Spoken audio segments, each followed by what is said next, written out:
आज खरं सांगतो साहेब, भाषण तर करताना सगळीकडे माझा उत्साह असतो, पण आज डबल बी आहे डसबल बी आहे. कारण काबर ज्यांनी मला भाषण करायचा अधिकार दिला त्या वंदनीय बाबासाहेबाच्या चौकात सभा. विजय असो,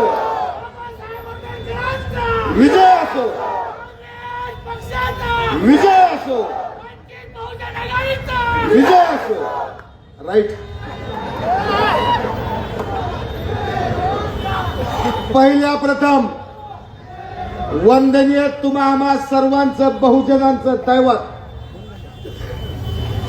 बाबासाहेबांच्या चरणी नतमस्तक होतो. तुम्हा आम्हा सर्वांचं दैवत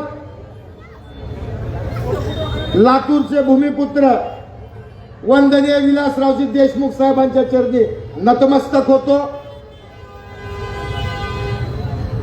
इथं या सभेला आपल्या सगळ्यांच्या साक्षीने उपस्थित असलेले तुम्हा आम्हा सर्वांचे लाडके नेते, महाराष्ट्राचं भविष्य आदरणीय अमितजी देशमुख साहेब, आपले लाडके खासदार डॉक्टर काळगे साहेब, वंचितचे सर्व पदाधिकारी, काँग्रेसचे सर्व पदाधिकारी, या परिसरातले, पूर्व भागातले, या स्टेजवर उपस्थित असलेले नसलेले, या परिसरातले सर्व काँग्रेस आणि वंचित बहुजन आघाडीचे उमेदवार, पदाधिकारी, आपल्या सगळ्यांचे ज्येष्ठ चिकटेदादा, लांडगे सर, कांबळे साहेब आणि सर्व माता भगिनी, युवक मित्रांनो, मला इथं बसल्यावर वाटलं होतं आपली सभा आहे, ही सभा काँग्रेसची वंचितची आहे. या वंदनीय डॉक्टर बाबासाहेब आंबेडकर चौकामध्ये आपल्याला काँग्रेसलाही वंचितलाही सभा घेण्याचा नैतिक अधिकार आहे. कारण ही सभा राजर्षी शाहू महाराजांच्या विचाराची आहे, ही सभा महात्मा फुलेंच्या विचाराची आहे, महात्मा गौतम बुद्धांच्या विचाराची आहे, ही सभा महात्मा गांधीजीच्या विचाराची आहे, ही सभा बहुजनांच्या विचाराची आहे. मी विचार केलो आता ह्याच्यानंतर ह्या चौकात भाजपवाले येऊन सभा कस घेतील बाबा.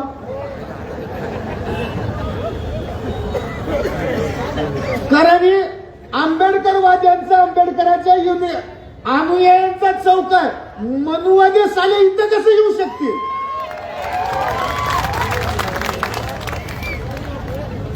यांची पैदास, यांचा जन्म सुद्धा आपल्या विरोधात झालाय.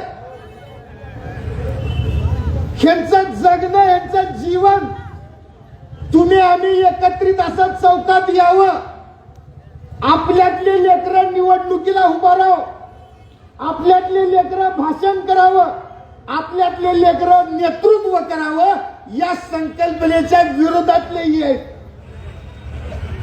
मला असं वाटतं राहून राहून एखाद्या गावात नीट लक्षपूर्वक आहे का, राजकारणाच्या जागी, पण एखादा गाव आहे, त्या गावामध्ये एखादा शिक्षक आहे आणि त्या शिक्षकानं ठरवलं माझं गाव व्यसनमुक्त करणार, माझं गाव सुशिक्षित करणार, आणि त्याच्यासाठी त्या शिक्षकानं आयुष्यभर जर लढलं आणि ते लढल्यानंतर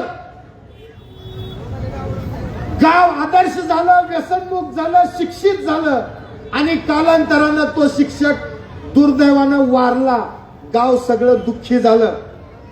गावनं पट्टी केली, अरे ह्या सरांमुळं आमचं गाव सुशिक्षित झालं, आमच्या गावात कलेक्टर झाला, डॉक्टर झाला, इंजिनियर झाला, प्राध्यापक झाला, एवढ्या मोठ्या पदावर आमच्या गावची लोक गेले, हे सर हेच आमचे दैवत आहे. म्हणून त्यांनी पट्टी करून त्या सरचा पुतळा, त्या शिक्षकाचा पुतळा गावच्या चौकात लावला. परंतु व्यसनमुक्तीचं आंदोलन करत असताना काही त्या काळातले 4 दारूवाल्याचे घर होते गावात, त्यांचा तर धंदा बंद झालता, ते मनातून गुरुजीवर नाराज होते आणि म्हणून त्या लोकांनी त्यांच्या वारसाने गुरुजी मेल्याच्या नंतर गुरुजीच्या 2-4 पोरापैकी एका पोराला गाठलं. त्याला गोड गोड बोलले, ढाब्यावर नेले, बारवर नेले, त्याला दारू पाजवली. त्यानं फुल रांग झाला, आणून गुरुजीच्या पुतळ्यापाशी टाकले. नीट लक्ष द्या, पुतळ्यापाशी तो मुलगा गुरुजीचा लोळत असताना त्या गुरुजीच्या आत्म्याला काय वाटलं असेल,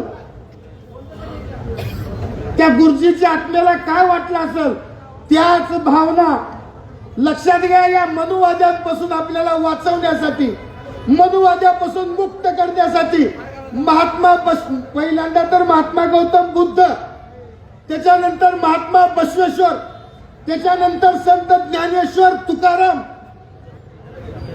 छत्रपती श्री शिवराय, धर्मवीर संभाजी राजे, राजर्षी शाहू महाराज, महात्मा ज्योतिराव फुले, डॉक्टर बाबासाहेब आंबेडकर, महात्मा गांधी, ह्या सगळ्या महापुरुषांनी तुमच्या आमच्यासाठी लढा दिला.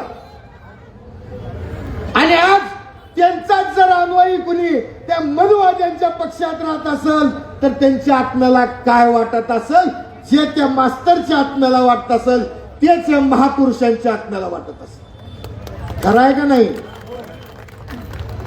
त्याच्यामुळं कळकळीची विनंती आहे भावानो, आपल्यापैकी कोणत्याही भावाला कोणत्याही कारणाबद्दल, कोणत्याही भगिनीला कोणत्याही कारणाबद्दल त्यांच्या सोबत राहू देऊ नका. हात जोडून पाया पडा. अरे आपल्या रक्ताचा आहेस, बहुजनाचा रक्ताचा आहेस, बहुजनाच्या पक्षासोबत राहा, काँग्रेस सोबत राहा, वंचित सोबत राहा. हे सांगण्यासाठीच आदरणीय अमित भैया देशमुख साहेब इथे आहेत. हे सांगण्यासाठीच आपल्या बाबासाहेबांचं रक्त आदरणीय सुजात दादा इथे येत आहेत. आणि साहेब, पहिली सुरुवात आहे, लय नशीब चांगला की हो. पहिली सुरुवात वंदनीय बाबासाहेबांच्या चौकातून आहे, या पूर्व भागातून आहे. काँग्रेस आणि वंचितच्या विजयाचा सूर्य उगवल्याशिवाय राहणार वनवेच पाहिजे. आपल्या नवी पिढीतल्या आतिश भैयानं सांगितलंय, लढाई जय पराजयाची नाही, त्या मनुवाद्याच्या पक्षाचा त्यांनी पेरलेल्या त्यांच्या एजंटाचं डिपॉझिट जप्त करायचे. आणि का केलं माहित आहे का? ते पारदी का करते, पारदी चित्र पकडायचं, चित्र त्यानं आधी एक चित्र पाळतंय साहेब, असं सापडत नाही ना चित्र, मग ती पाळते, त्याला पिंजऱ्यात ठेवते, जंगलात नेते, शेतात नेते, रानात नेते, त्याला सोडते, तिथं दाणे बिणे टाकते, जाळा टाकते, त्यानं 4 दाणे खाते, पोट भरते, मग सुळक्या मारते, सुळ सुळ सुळ. सुळक्या मारलं की बाकीच्या चित्राला वाटतंय बायला आपला भाऊ आलाय, बायला आपला सोयरा आलाय. ती येतात आशेनं, त्याच्यापाशी राहतात दाणे. 4 दाणे खाल्ले की पार्टी येते, जाळं गोळा करते, 50-100 चित्र एका जाळ्यात गोळा करून घेऊन जाते. ही पाळल्याला बाजूला काढून ठेवते, त्याला अजून दाणे टाकते आणि धरून नेलेले कापायला देते. तसं आपल्यातलेच काही पाळलेले चित्र कमळाबाईकून आणि घड्याळीकून आहेत. ती चित्र ओळखा.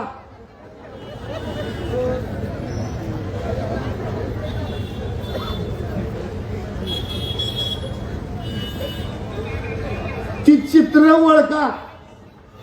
आपली मनुवाद्याची भाजपची लढाई आहे.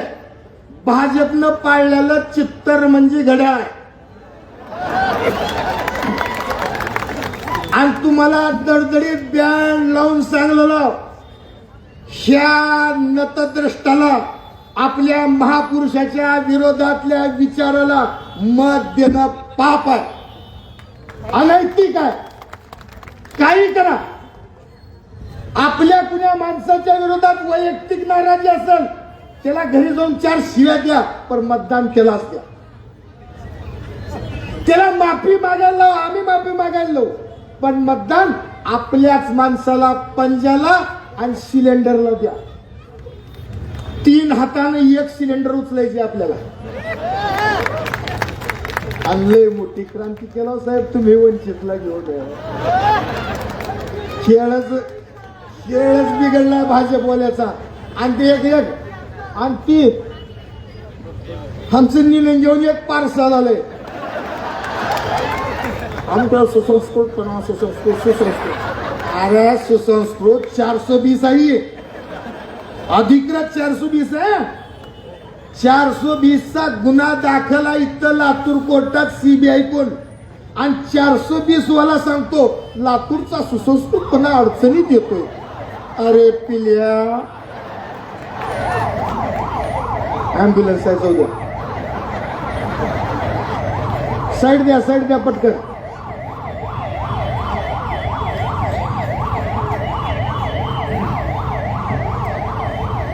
ही सुसंस्कृतपणाचा शब्द सुद्धा उच्चारण्याची लायकी भाजपच्या आमदाराची नाही, निलंग्याच्या आमदाराची नाही. इथं धंदा करायला आलेला माणूस आहे. ती टक्केवारी खायला. ती धुरंधर मधला डाकू कोणता,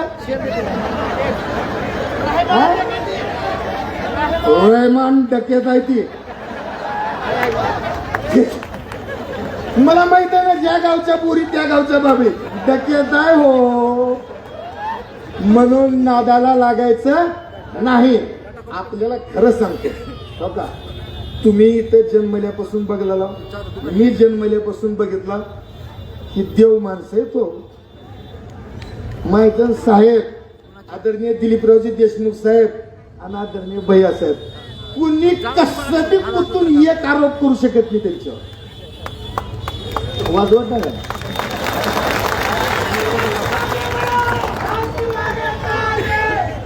आणि लक्षात घ्या, म्हणून आपण सगळ्यांनी त्यांच्या पाठीशी राहायचे. मला सांगाव, कोण कामाला की कोण करणार की कोण काय काही चल द्या, कुणाला आहे कसा ते कामाला. ही लोक कशी आहेत, नुसतं ध्यान ठेवून वास कारवानी कुत्रे. शेने अधिकाऱ्याला सांगणार ते कोणता करत नाही, दर्जाचं झालं पाहिजे. हा फरक आहे दोन नेतृत्वातला, हा फरक आहे सुसंस्कृतपणातला. आयुष्यात खोटं न बोललेली माणसं आहेत आणि त्या नेतृत्वासोबत राहायचं आहे. वंदनीय बाबासाहेबांचं दर्शन घेण्याचा त्यालाच अधिकार आहे. जन बहुजनाला मानते, गरीबाला मानते, 18 पगड जाती धर्माला एक समजते आणि नीतीनं वागते. त्या आदर्श नेतृत्वासोबत आपण सगळेजण भावनो. इथले उमेदवार आतिशभाई असतील, युनुस असतील, तबरेज तांबोळीच्या सौभाग्यता सौ तांबोळी असतील, सौ मुंशी असतील, 300 मनीषा सुनील बसपुरी असतील, आपले सचिन बंडापल्ले असतील, विजयकुमार साबके असतील, विकास कांबळे असतील, आपल्या साळकताई असतील.